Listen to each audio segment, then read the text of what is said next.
Todo el sistema financiero parece estable en la superficie, pero hay una fuerza silenciosa reorganizando el mercado desde dentro. Un solo punto donde todo podría cambiar. El pivote. Algo no está encajando en los mercados, y cuando eso ocurre, suele ser porque lo más importante todavía no es visible. El oro está sosteniéndose cerca de niveles críticos. La plata ha vivido un movimiento casi violento, una subida explosiva hacia máximos extremos seguida de una corrección agresiva y ahora un rebote que muchos interpretan como recuperación, pero que podría no serlo. Curious. Mientras tanto, el mercado bursátil sigue comportándose como si nada estuviera ocurriendo, incluso rozando máximos. Dos narrativas opuestas conviviendo al mismo tiempo. Eso no es estabilidad, eso es fricción estructural. Lo que estamos viendo no es simplemente volatilidad. Es un sistema bajo presión. Aquí es donde aparece el primer punto crítico, la oferta. Durante años, el mercado ha ignorado el déficit estructural de plata. No se trata de una narrativa reciente, es una realidad persistente. La demanda industrial consume una parte significativa de la producción y el excedente disponible para inversión es limitado. Cuando el capital institucional decide entrar de forma agresiva, no hay suficiente metal físico para absorber ese flujo sin un ajuste brusco en precios. Eso no ha cambiado. Lo que sí ha cambiado es el contexto en el que ese déficit existe. Porque ahora no se trata solo de oferta y demanda, se trata de un sistema financiero que empieza a mostrar grietas. El oro, a diferencia de la plata, no depende de la industria, es un activo puramente monetario. Su función es clara, preservar valor cuando las monedas pierden credibilidad. Y en este momento hay señales crecientes de que ese proceso ya está en marcha. Pero aquí surge una contradicción que muchos pasan por alto. Si el entorno es tan favorable para el oro, ¿por qué no está disparándose sin freno? ¿Por qué vemos movimientos erráticos, subidas seguidas de caídas abruptas? La respuesta no está en el metal, está en la liquidez. Cuando los mercados entran en tensión, los inversores no venden lo que quieren, venden lo que pueden. Y eso incluye oro y plata. En momentos de liquidación forzada, incluso los activos más sólidos se convierten en fuente de liquidez. Esto explica movimientos que, en apariencia, contradicen la narrativa fundamental.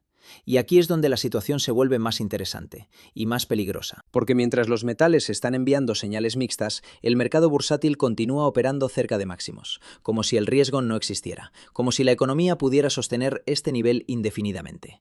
Pero los fundamentos no respaldan esa narrativa. El crecimiento muestra signos de fatiga. El mercado laboral empieza a deteriorarse en los márgenes. Y quizás más importante, el capital más experimentado está posicionándose de forma defensiva. No lo anuncian públicamente, pero se ve en los flujos, se ve en la acumulación de efectivo, se ve en la rotación hacia activos reales, se ve en la reducción de exposición a sectores sobrevalorados. Y aún así, el mercado sigue subiendo. Ese es el momento en el que el riesgo se concentra. Porque cuando la percepción y la realidad divergen demasiado, el ajuste no es gradual, es abrupto. Aquí aparece el punto de inflexión. El verdadero conflicto no es entre oro y plata, es entre el oro y el mercado bursátil. Dos sistemas que históricamente no se mueven en la misma dirección durante periodos prolongados. Uno de los dos está equivocado. Y si se analiza la estructura actual, la probabilidad apunta hacia el mercado bursátil, porque el oro no está reaccionando a corto plazo, está anticipando. Está reflejando tensiones que todavía no se han materializado completamente en otros activos. Y cuando esas tensiones emergen, el movimiento no será simétrico, será violento. Aquí es donde se revela el núcleo del problema. La narrativa dominante del mercado está construida sobre supuestos que empiezan a debilitarse. Crecimiento sostenido, inflación controlada, política monetaria predecible. Nada de eso está garantizado. De hecho, todo está siendo cuestionado simultáneamente. Y justo en medio de este escenario aparece un factor adicional, el conflicto geopolítico.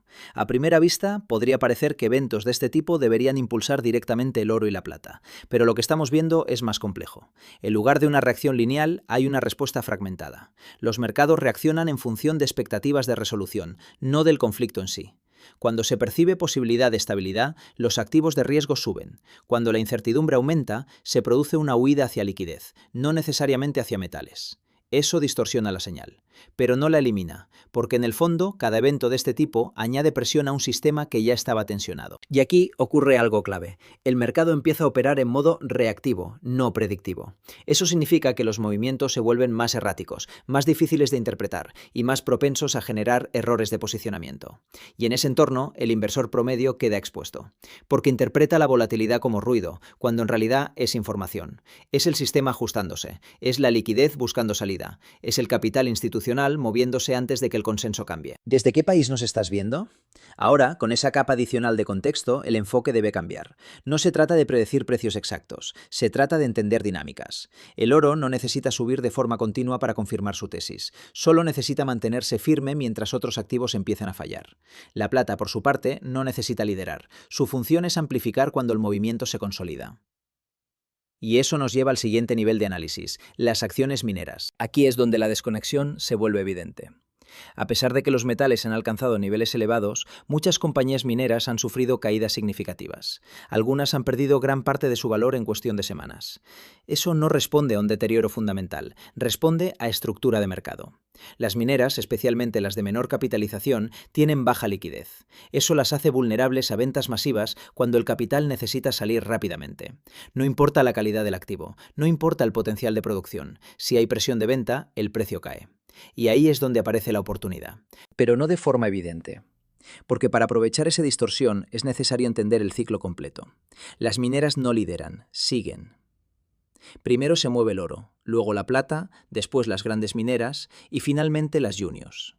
Ese orden no es casual, es una secuencia de validación. El capital entra de forma progresiva, buscando confirmación en cada etapa. Y en este momento, esa secuencia está incompleta. Lo que estamos viendo es una fase intermedia, un punto en el que los fundamentos son sólidos, pero la confianza aún no se ha consolidado. Eso genera una ventana, pero también riesgo. Porque si el escenario macro no se materializa como se espera, esas compañías se irán bajo presión. Ahora bien, si el oro continúa su tendencia estructural, el ajuste en las mineras podría ser significativo. Y no por especulación, sino por flujo de caja. Aquí es donde el análisis cambia de naturaleza. En lugar de enfocarse en múltiplos tradicionales, el mercado empieza a valorar capacidad de generación de efectivo. Porque en minería, el capital no solo entra para crecer, entra para sobrevivir. Construcción de minas, mantenimiento, exploración, todo requiere flujo constante. Y en un entorno de precios altos, ese flujo se dispara, pero el mercado aún no lo ha descontado completamente. Eso crea una asimetría, y esa asimetría es lo que define el potencial. Sin embargo, no se trata de una subida lineal. Habrá más volatilidad, más correcciones, más movimientos que parecerán contradictorios, porque el sistema aún no ha alcanzado su punto de ruptura. Pero se está acercando, y aquí es donde la narrativa se vuelve más clara. No estamos en una fase final del ciclo, estamos en una fase de transición. Un punto en el que las señales empiezan a alinearse, pero aún no son evidentes para la mayoría. Y eso es precisamente lo que hace que este momento sea relevante. Porque cuando el consenso finalmente cambie, gran parte del movimiento ya habrá ocurrido. El capital institucional no espera confirmación pública, actúa antes. Y lo que estamos viendo ahora son indicios de ese posicionamiento.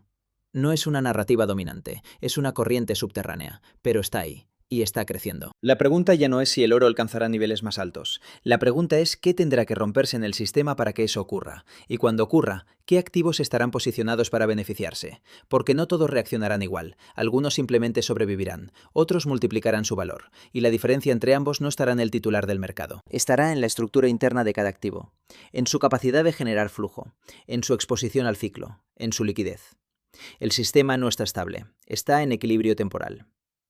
Y ese equilibrio depende de variables que están cambiando simultáneamente. Política monetaria incierta, tensiones geopolíticas, deuda estructural, desaceleración económica. No es una sola presión, son múltiples fuerzas actuando al mismo tiempo.